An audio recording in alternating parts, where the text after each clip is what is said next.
Сайн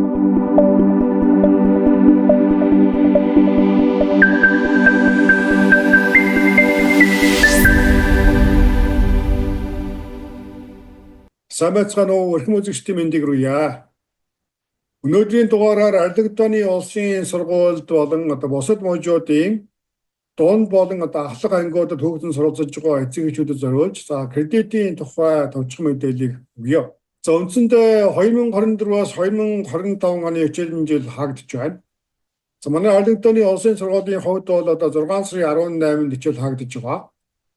Тиймээс сурагчдын хувьд яг СО ажиллагаалтаа өгж зуны авралтандаа бэлдэж байна. Харин 12 дугаар ангийн сурагчдын хувьд бол төсөлтөндөө бэлдэж завгүй байгаа бол харин 11 дугаар ангийн сурагчдын хувьд бол энэ цаг хугацаа бол маш чухал ийм цаг хугацаа болж байна. Америкийн нэгдсэн улсад ахлах сургуулиудын төгсөх анги буюу 12 дугаар анги бол гол төлөв коллежид бэлдэх буюу ерөнхий боловсролын сургуулиас дээд боловсролд шилжих шилжилтийн жил байдаг. Тийм ч учраас ихэнх ахлах ангийн сурагчид төгсөх 12 дугаар ангид орох үедээ ерөнхийдөө хичээл кредит нь жигдэрсэн байх ёстой болдог. Үүнийг ойлгомжтой болгох үүднээс нэг жишээ авч харуулъя. Энэ жил 11 дугаар анги төгсөж байгаа хүүхдийн кредитийн явцыг эндээс ерөнхийд нь харуулж байна. 11 дугаар анги төгсөх үедээ шаардлагатай дийлэнх кредиттэй бол дүүргэсэн. Тиймээс энэ хүүхдийн жишээнээс үзэхэд төгсөх 12 дугаар ангидаа зөвхөн 2 юм уу 3хан хичээл авахаар байна. Тэр ч байтугай зуны сургуульд 1 юм уу 2 кредитийн сургалтанд хамрагдсан нөхцөлд дараа жил бүр 1 юм уу 2 хичээл авахаар ийм эрмэлтэй байгааг та бүхэн харж байна. Тиймээс үндсэндээ бусад цаг үеийг бол зөвхөн коллежид бэлтгэхэд зарцуулдаг ийм учиртай. Ийм шалтгааны улмаас 11 дугаар анги төгсөж байгаа хүүхдүүдийн хувьд эцэг эх болон зөвлөх багш нартайгаа уулзсан зөвлөлдөж дараа жилийн хичээлийн төлөвлөгөөгөө гаргах. Кредит болон дүнгийн хуулбараа цэгцлэх ийм чухал хариуцлагатай ажил байна. Мэдээж хүүхэд бүрийн нөхцөл байдал харилцан адилгүй өөр байдаг. Тиймээс та бүхэнд ямар нэгэн кредиттэй холбоотой асуудал байгаа бол юуны өмнө зөвлөх багштайгаа уулзаж зөвлөгөө авах нь зүйтэй. Харин энэ дугаараар гол төлөв ярихыг хүссэн сэдэв бол хүүхдийнхээ GPA-г өсгөх нэг зөвлөгөөг та бүхэнд хуваалцъя гэж бодлоо. Ахлах сургууль төгсөхөд сурагчийн дүнгийн хуулбар дээрх GPA буюу голч дүнг сурагчийн 7-оос 12 дугаар ангийн жилийн эцсийн дүнгийн голчоор тооцдог. GPA буюу ахлах сургуулийн голч дүн бол мэдээж коллежид өргөдөл гаргахад чухал үзүүлэлт болдгийг нь ойлгомжтой. Юуны өмнө ахлах сургуулийн GPA буюу дүнгийн голчийг хэрхэн тооцдог вэ гэсэн ийм асуулт байгаа. Манай Алигдооны улсын сургуульд GPA тооцдог аргачлалыг эндээс ерөнхийд нь харж байна. Нийт ахлах сургуулийн хугацаанд буюу дунджаар нийтдээ 22 хичээл судалж кредит авсан гэж тооцвол тухайн хичээлүүдэд авсан өсгөн дүнг эдгээр тоотой дүйцүүлэн нэмж улмаар голч оноог дунджаар тооцож гаргадаг гэсэн үг. Тухайлбал гарсан авсан хичээл бүрийн тоогоор 4 оноо, B гарсан хичээл бүрийн тоогоор 3-аас 3.5 оноо. Харин тухайн хичээлүүд нь AP юм уу IB хичээл байгаа нөхцөлд илүү жин дарж нэмэгдэж байх жишээтэй. Эндээс үзвэл A болон B оноо олон байх тусмаа голч оноо өсөх өндөр хандлагатай. Харин B-гээс доош дүн авсан хичээл байгаа бол GPA голч оноог доош нь татаж болохыг та бүхэн эндээс харж байна. Дашин дурдхад сурагчийн ахлах сургуулийн GPA оноог бол 12 дугаар ангийн эхний семестрээр тасалбар болгож тооцдог байгаа. Тиймээс 11 дугаар анги дүргэж байгаа энэ цаг үед сурагчийн GPA-г өсгөх боломжит арга байгаа эсэхийг бас илэрхийлдэг ийм нийтлэг жишг байна. Мэдээж 1-р ирээдүйд авах хичээлүүдээ сайн тооцох, 11 дугаар ангийн хаагдж байгаа хичээлүүд болон 12 дугаар ангид үзэх хичээлүүд дээр сайн хичээж, сайн дүн авах. Мөн сайн дүн авч чадахгүй гэж тооцсон хичээлүүд дээр AP гэх мэт хүн хичээл авахгүй байх гэх мэт. Үүнээс гадна манай сургуулиас олгодог магадгүй бусад мужийн сургуулиудаас ч олгож байж болох нэг боломжит төмөлөлт нь дунд ангийн буюу 7 болон 8 дугаар ангид тооцсон кредитээ эргэн харах. Улмаар тухайн дунд ангийн дүн нь тааруу дүн байгаа бол тухайн хичээлээ дүнгийн хуулбараас бүр мөсөн асуулан тооцоолох байдлаар гол журмаагаа өсгөх боломжийг олгодог.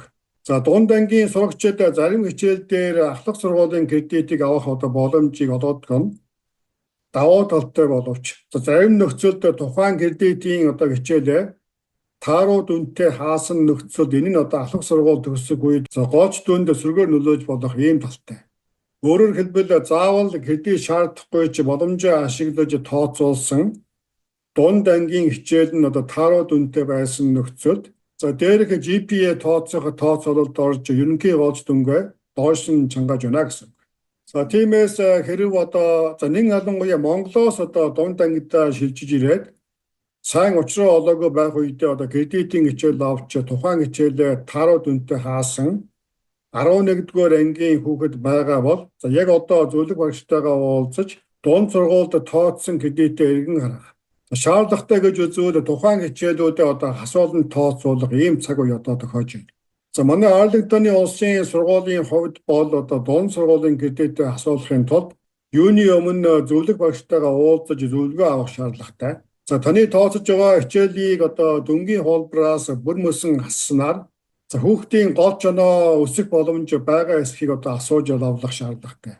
Заримдаа хичээлийг тэр тусмаа дунд сургуулийн SOL шалгалтын дүнтэй холбогдож байгаа нөхцөлд тухайн хичээлийг хасахгүй байх нь хүүхдэд ашигтай байж болох ийм талтай. Тиймээс үүнийг зөвхөн зөвлөх багштайгаа хамт сууж тооцоо хийж үзэх ийм шаардлага байна. Энэхүү ярьж байгаа зүйлээ ойлгомжтой болгох үүднээс бас нэгэн жишээг энд харуулъя. Энэ хүүхдийн хувьд 7-р ангид гадаад хэл дээр 1 кредит цуглуулсан бол харин 8-р ангид 3 хичээл дээр ахлах сургуулийн кредит цуглуулсан ийм жишээ байна. Энэ хүүхдийн хувьд бол дунд ангийн кредит тооцсон бүх хичээлүүдээ A үнэлгээтэй хаасан байгаа учраас дунд ангийн хичээлээ дүнгийн хуулбараас хасах эсэх хэрэгэлзээ байхгүй. Үндсэндээ ийм шаардлага байхгүй гэсэн үг. Харин дунд ангийн кредит тооцсон эдгээр хичээл нь B үнэлгээнээс бага дүнтэй хаасан бөгөөд хэрв зөвлөх багш танд зарим дунд ангийн хичээлээ хасахыг зөвлөсөн нөхцөлд энэ тарагдж байгаа өргөдлийг бөглөж эцэг эх сурагч болон зөвлөх багш нар гай усыг зорсноор тухайн хичээл нь хүүхдийн ахлах сургуулийн дүнгийн хуулбараас бүр мөсөн хасагдах боломжтой болдог. Энд бас нэг боломжтой нөхцөл байдлыг бас тодруулж хэлэхэд Монголоос Америк нэгдсэн улсад ахлах ангид шилжин ирж байгаа хүүхдүүдэд Монголд 7 болон 8-р ангиудад суралцсан монгол хэл мөн уран зохиолын хичээлд нь кредит тооцох боломжийг олгодог. Тиймээс Америкийн дунд сургуульд сурч олсон кредитээс гадна Монголд сурсан хичээлийн дүнг бас тооцож кредит авсан байх боломжтой гэсэн үг.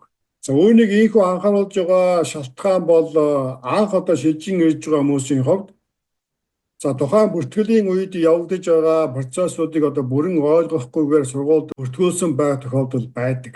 Тиймээс Монголд муу дүнтэй сурсан монгол хэл болон уран зохиолын кредитийг тооцсон нь хүүхдийг ахлах сургууль төгсөх үед нь GPA оноонд нөлөөлж болох эрсдэл байгааг энд сануулж байна. Тиймээс үндсэндээ таны хүүхдийн голч дүн тааруу байгаа бол дээрх ярьсан зүйлсийг зөвлөх багштайгаа уулзаж тодруулах шаардлагатай. Магадгүй зөвлөх багштайгаа уулзахаас өмнө үүнийг бас тодруулах маш энгийн арга бол хүүхдийн жилийн эцсийн дүнгийн хуулбараас харах боломжтой. Жилийн эцсийн дүнгийн хуулбар дээр бол тухайн хүүхдийн хэд дугаар ангиас хэдэн кредит цуглуулсан. Тухайн кредитүүдийг ямар хичээлээс ямар дүнтэй хааж авсан зэргийг харах ийм боломжтой байдаг юм аа. Тиймээс магадгүй жилийн эцсийн дүнгийн хуулбараа үзээд тухайн дүнгийн хуулбар дээр дунд ангийн судалсан хичээлтэй холбоотой асуудал байгаа бол зөвлөх багштайгаа уулзах ийм шаардлага байна. Тиймээс эндээс хийх бас нэг дүгнэлт бол дээрх кредитийн төлөвлөгөөг заавал 11-р анги хүртэл хүлээх шаардлагагүй. Харин болж игэл эртнээс буюу 9 юм 10-р ангиас эхлэн төлөвлөх ийм боломжтой байна.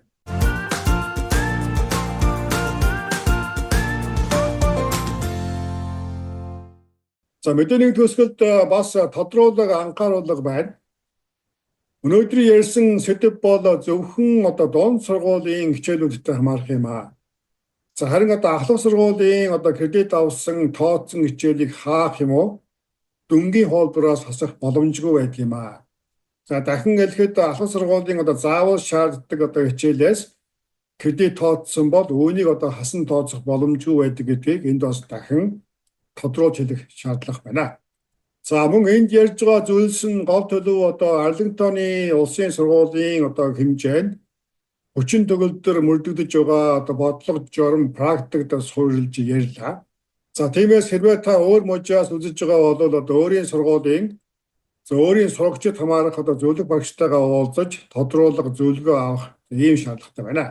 За миний олж мэдснээр мөн таамаглаж буйгаар бол бусад мужуудын хувьд үүнтэй төстэй бас бодлого журам хэрэгжиж байх ийм магадлалтай байнамаа. За энэхүү мэдээг дашрамдуулж Арлингтоны улсын сургуулийг болон бусад мужуудын сургуулийг төгсөж байгаа нийт сурагчид болон эцэг эхчүүд та бүхэндээ энэхүү хичээлийн жилийг амжилттай хааж байгаад нь баяр хүргээд зуны амралтаа сайхан өнгөрүүлэх хийх хүсье. За мөн Арлингтоны улсын сургуулийг болон бусад сургуулийн ахлах сургуулийг төгсөж байгаа нийт сурагчид болон эцэг эхчүүд гэр бүлүүдэд халуун баярыг хүргээд цаашдын сурлага ажил хөдөлмөрт нь өндөр амжилтыг хүсэнгэрье.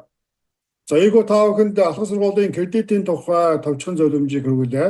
Анхаарлаа хандуулсан үзэгч та бүхэнд маш их баярлалаа. Дараагийн мэдээгээр удахгүй болжээ.